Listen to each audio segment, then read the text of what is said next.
Alright, so before I get into showing you the finished product of the wiring, this is the stuff that's important that you're going to need. So basic tools, wire strippers, wire crimpers, wire cutters, your female crimp connectors. I used a 3 amp automotive type fuse, a rocker switch, and some more crimps. One of them is the 12 gauge because there's actually several wires that go to the ground wire because that's where they all merge at the switch. And as far as the lights, here is the Eagle Eyes I use from Amazon. I will put the link in the description of the video. Those are headlights. These are white, and these are what I had in stock. These are silver. I used for the taillights. They are red lenses, so it kind of looks good. A lot of chrome on this.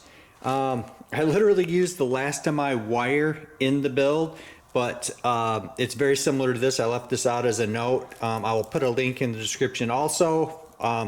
For this build, because there's only 4 lights, I used 24 gauge wire, I think.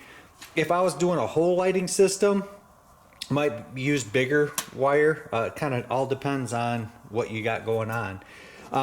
Duct tape is what I use to hold it up to the body so that the wire doesn't sag down.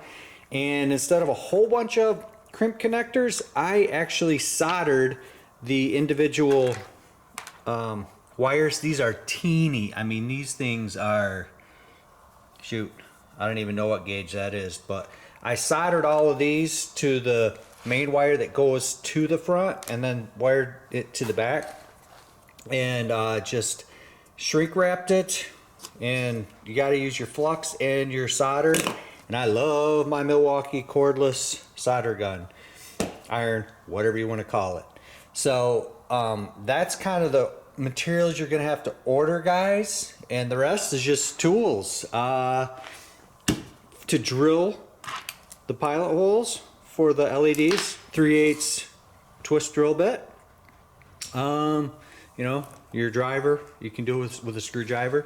And then for the rocker switch itself, 3/4 inch paddle bit is what I used up in the dash. And I cleaned it up a little bit with a rotary tool here. I also use this on the steering mod to clean up the front bumper area, where when you turn it a little bit sharper, it would rub and it would be annoying. So, but yeah, guys, that's pretty much it for materials. And now I'm going to go over to the car and show you guys the finished product and the battery upgrades. And what I will show you guys, if you are looking at this model to purchase for your kid and you wanted longer run time, this is the battery, 12 volt, 7 amp hour. So here is a Mighty Max 12 volt, 7 amp hour. This is actually what we ordered to put in it. This one's older, so I'm showing you just as an example, because when you order these, guys, this is an F1 terminal. See, these are smaller. These are only 3/16 of an inch. This is an F2 terminal. So if you want to get the bigger battery and put this 10 amp hour in, you would actually have to cut off these connectors right here because it's too narrow for it. See, it's only 3/16. Actually, that one might fit, but for the negative here, you'd have to cut that off and just crimp out a new one, which wouldn't be the end of the world, but I did not want to alter this wiring harness at all. So the good news is, guys, this is an easy upgrade. 10 amp hour battery sits down in there, and you could put the stock battery hold on there and it would hold in place. Other than upgrading the crimp connector to a F2 terminal, bam! I don't know, what is that, guys? 25% more runtime, 7 amp hour to 10 amp hour, something like that, right? So that's good to know, guys, that it fits in there. If you wanted, you could probably cut this out bigger and put a 12 amp hour in there for significantly more runtime. But for this build, unless somebody paid me extra to cut this, I'm just putting what fits in there, guys. So it's a direct stock replacement because I could not find a 12 volt 10 amp hour with the F2 skinny, or I'm sorry, F1 skinny terminal. So I just went with stock replacement. It was literally 20 bucks on Amazon, and I will put that link to that description in the video too. So all right, so I've got this all left apart to show you guys in reverse what I did. So this was in a little black box back there if you guys watched the unboxing video, and I went and I added headlights and taillights, and I'll show you guys those. But I did not have to cut anything because on this circuit board there's actually some blade connectors here because they soldered it right to the board.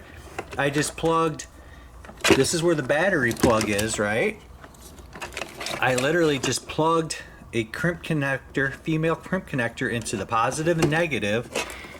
That comes out and goes to a 3 amp fuse. You guys got to have overload protection because you don't want to short this out. You know, what if it gets caught on something and shorts out? Could blow the whole board. So this goes through the body mount up, and it comes out here. Obviously if I turn it on, it doesn't work because there's no battery connected. But so that is the battery compartment wiring. I get a lot of questions about people wanting to put lights in their cars, and they're very overwhelmed because they're not electrical gurus. But this is how I look at wiring. It's 2 parts. Okay, I get power from battery up to the switch or the dash. Okay, that's one. You got to figure that out. Get one wire, depending on how many amps is being drawn, will dictate how big of a wire you have to run. This is the wire that I did run. You guys can see that there. Heck, it's about almost as big as the actually it might be as big as the whole battery connector. So got power up to the switch, right? So the next part of the equation is getting it from your tail lights, get them connected. Here, let's show you here. So I drilled the hole for the eagle eyes, and they are connected right here together, and that's where it's soldered. All right, so yeah, that goes up to the switch, and then same thing from the headlights. You can see your headlights here, right? Solder connection, and it feeds up into the dash. Okay, so once you're up into the dash, you can see the connectors there, right? Hopefully. And that's it. And then when you turn it on, this is a illuminated rocker switch, so it'll tell you when power's on, and this will be able to turn on without the car being on. So make sure the kiddos are turning that off. And up at the rocker, you can see it's got a illuminated rocker switch. So you got your tail lights and your headlights working. And those are like legit bright headlights. Those aren't like the cheap 5 volt ones that come on the Amazon cheapy rides. So that's like, actually, shut off the lights here. You know, got some good, you know, light. It's more for show. But yeah, that is pretty much it, guys. That is a guide to show you how to add lighting to your kids' ride-on. If you have any questions, leave a comment below. Okay, so here is the comparison of, I modified one side so you can see the steering, how much it turns now. And here's the side that it still has the stock. That's it. That's as far as it goes, if you guys can see that. So see how that turns in. And the one negative, which isn't a huge deal, but it does hit right there, so you're gonna have to get out a Dremel sanding drum and knock that off so that when the tire's spinning, it doesn't hit. Not a big deal.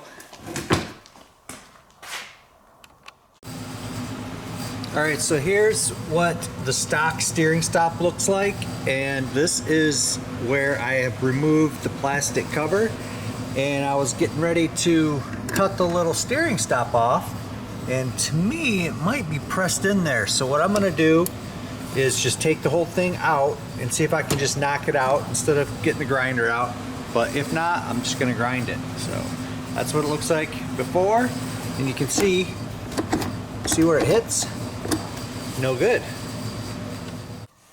All right, so here is the before. You can see that they actually tack welded the little stud, and that is after. I just took a cutoff wheel and got rid of the stud, so that if you wanted to, you could still put it back in, remove it, but it really isn't needed. I did have to notch out a little bit right there, you can see, so that the tire, when there's a tie rod on, it doesn't hit, but no big deal. Alright guys, so here is the completed steering mod on the 63 Corvette. As you can see, there is no more pin in there, and you can see where it used to hit, and now it can go past it so that it has way better steering. You can do some drifting now. Like I said, just ground off those tack welds and used a rotary tool to notch this out a little bit, just kind of clean this up a little bit, blow it off with some air, and that's it. So here's the completed steering upgrade.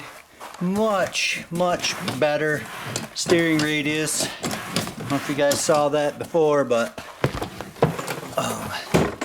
turned out great. There's the notches, just so it had a little bit of clearance.